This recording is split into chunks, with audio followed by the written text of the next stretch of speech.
Hello everyone, welcome to Online Help Guide. Today in this video, I'm going to show you how to change name on threads. So without any further ado, let's get started. First, open the Threads app. Click on the profile icon on the bottom right corner. Now click on the Edit Profile option. Here you can see the name option. Click on it. It tells you that your name and username are synced with Instagram and can only be changed there. Now go to your Instagram.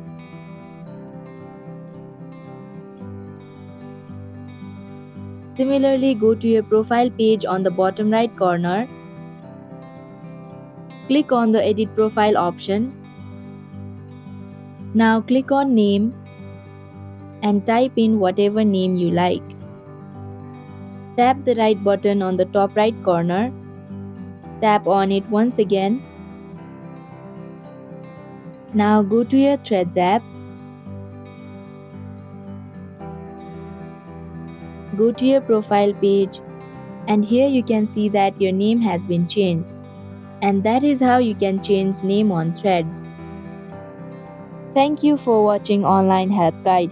Hope this video was helpful. If it was, then hit the like button and comment down if you have any questions or feedback. Also, if you are new to our channel, subscribe and hit the bell icon so that you don't miss our upcoming videos.